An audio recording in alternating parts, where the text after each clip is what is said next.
The story begins in the year 2012, set in a quiet London neighborhood. It's an ordinary day. People go about their routines, children play on the streets, and the air hums with normalcy. But among the calm, an elderly woman named Maeve suddenly pauses, her expression clouding with worry. She seems to sense something unnatural in the air. Noticing her distress, a neighbor named Trish approaches, asking if Maeve is all right. Without much explanation, Maeve mutters, "It's happening again," her voice heavy with dread. Alarmed, she rushes to the children playing nearby, urging them to get inside their homes immediately. The neighbors are confused. The skies are clear, and there's no obvious danger in sight. Yet Maeve's warnings grow more frantic. A missing person poster nearby hints at the unease brewing in the neighborhood. A young girl has vanished without a trace. Watching this from across the street is Trish's daughter, Chloe. Sitting by her window, Chloe hums along to her favorite tune, a song about the kookaburra bird. As she sketches a picture of a neighborhood boy playing outside, something eerie happens. The moment her drawing is complete, the boy vanishes into thin air, as though snatched from existence. Maeve and the boy's father quickly realize another disappearance has occurred. But, powerless to stop it, all they can do is grieve and worry. Soon after, the story introduces the Doctor, a time traveler known for protecting the timeline, and his companion, Rose.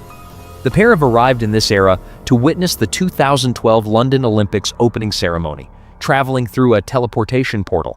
But their plans take a turn when the Doctor notices the posters of the missing children scattered around town. His curiosity piqued, the Doctor begins to investigate. Wandering through the neighborhood, he senses a strange, unfamiliar energy near the house where the last boy disappeared. It's enough for him to suspect that these vanishings aren't the work of an ordinary criminal. Something supernatural is at play. Meanwhile, Rose strikes up a conversation with Kel, a maintenance worker patching up potholes along the route. He mentions that the Olympic torch will be passing through the street soon on its way to Wembley Stadium. Back on his trail, the Doctor gets caught snooping around someone's home, prompting suspicion among the residents. Rose and Kel rush to his aid as tensions rise. Maeve and Trish also arrive at the scene, and after a brief commotion, the Doctor pulls out his police badge, claiming to be a government detective assigned to the case of the missing children. The crowd begins to settle, though a dark, unseen presence still lingers over the neighborhood. As the investigation into the missing children continues, Maeve finally steps forward, claiming that an external force is behind the abductions, a force she can somehow sense. While the group deliberates over her revelation, Chloe silently observes everything from her room. Spotting a stray cat outside, she returns to her desk and begins sketching once more. Her walls, already covered in eerie drawings, hint that this has been a long-running obsession.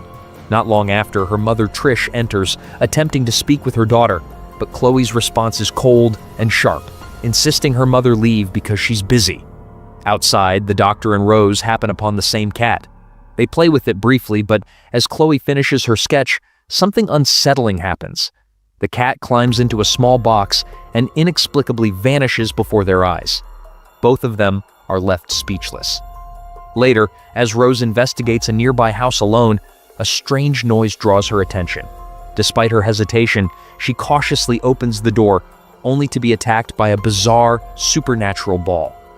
Luckily, the Doctor arrives just in time to neutralize it, saving Rose. They bring the odd object back to their lab for analysis. After some research, the Doctor determines it's made of graphite, the material found in a simple HB pencil. More curiously, it's charged with ionic energy, animating it unnaturally. This leads him to an unsettling conclusion.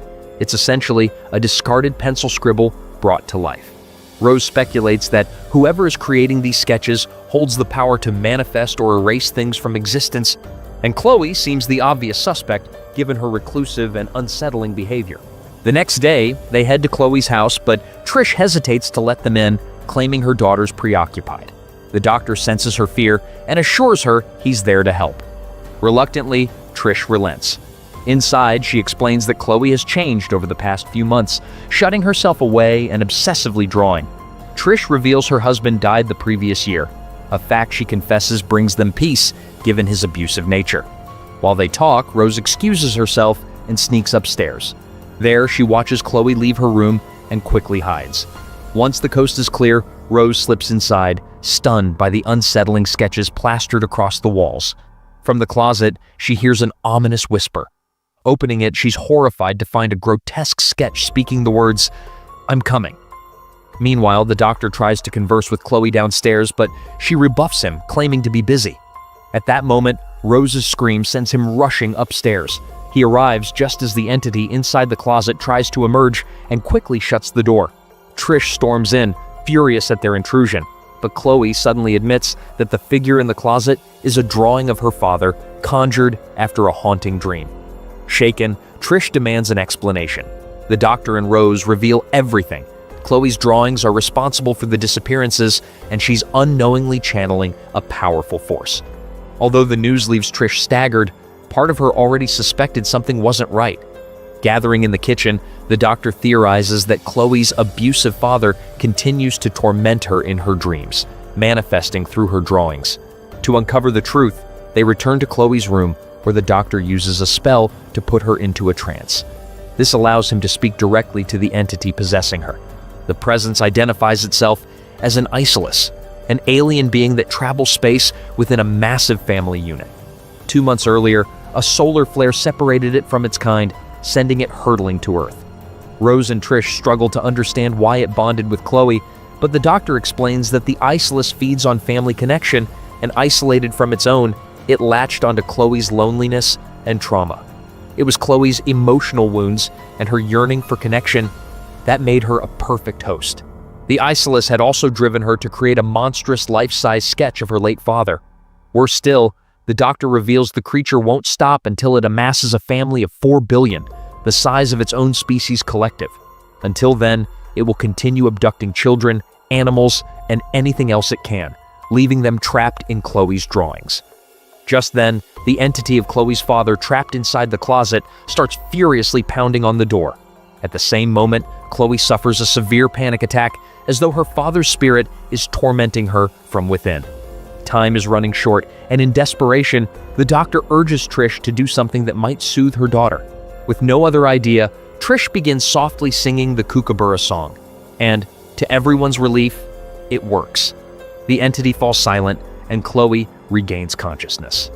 A little while later, the doctor and Rose set out to locate the pod that brought the isolus to Earth. Their plan is simple: repair the pod and send the isolus back to its family in space. Oddly, Chloe tails them wherever they go, her gaze fixed and unrelenting. The two eventually return to their lab and start crafting a device capable of tracing the pod's heat signature, which would reveal its hiding spot. It's a challenging task, but the doctor's brilliant mind makes quick work of it. Soon enough, the device indicates the pod is somewhere nearby in the same neighborhood. But just as they prepare to enter the area through a teleportation portal, both the doctor and the portal vanish. Chloe has drawn a sketch of the doctor, effectively trapping him since he'd become an obstacle to her plans. With the doctor gone, it's now up to Rose to finish the mission alone. Determined, Rose scours the streets in search of the pod. Hours go by with no leads until a sudden realization hits her. The pod, which feeds on heat, would logically be repairing itself in the hottest place around. She quickly seeks out Kel, the maintenance worker, and asks him where he last poured a large batch of hot tar. Kel points out a nearby location. Without hesitation, Rose grabs an axe and digs through the spot. Within minutes, her efforts pay off as she unearths the pod. Meanwhile, Chloe watches television coverage of thousands gathered at Wembley Stadium for the opening ceremony of the 2012 Olympics. The massive crowd sparks a sinister idea in her mind. She begins sketching the entire stadium. Rose hurries back to Chloe's house, clutching the pod, but it's too late. Roughly 80,000 spectators have vanished, and the disappearance is being broadcast live. Yet even this isn't enough for the isolus, who now orders Chloe to draw the Earth itself, intending to abduct everyone and build an enormous surrogate family. Rose attempts to intervene, but the menacing entity in the closet threatens to break free if she approaches Chloe. At this seemingly hopeless moment, a drawing on the wall stirs. It's the doctor's sketch, and despite his confinement, he manages to signal Rose. In the image, he points directly at the Olympic torch being shown on television. A nearby reporter declares it a symbol of hope, unity, and love. Rose instantly grasps the message. Throw the pod into the torch's flame, and the warmth of love will power it. Without wasting a second, Rose dashes into the crowd gathered for the Olympic torch relay. As the torch passes by, she hurls the pod into its path. Miraculously, it lands perfectly. The Iceless, sensing its pod's repair, chooses to leave Chloe's body and return to its celestial family. Chloe collapses into her mother's embrace as abducted children reappear. Even Wembley's vast stadium refills with the once missing spectators. Though victorious, Rose's relief turns to concern when the doctor still doesn't resurface. A horrific scream echoes from Chloe's home, pulling Rose back. The Iceless had left behind a fragment of energy, allowing the closet entity to partially manifest. It now threatens to consume Trish and Chloe. Rose realizes the entity feeds on fear and despair, so she urges Chloe to sing once more. Hesitant at first, Chloe starts the Kookaburra song, soon joined by her mother. Their voices weaken the creature, banishing it from their world forever. In the film's final moments, the television captures the torchbearer's collapse just before reaching the stadium. To everyone's astonishment, the doctor reappears, picks up the torch, and carries it through the cheering crowd. He ascends the stadium steps and lights the Olympic flame, restoring hope and peace. With that, the pod gathers enough power to return to its distant galaxy, ending the ordeal at last.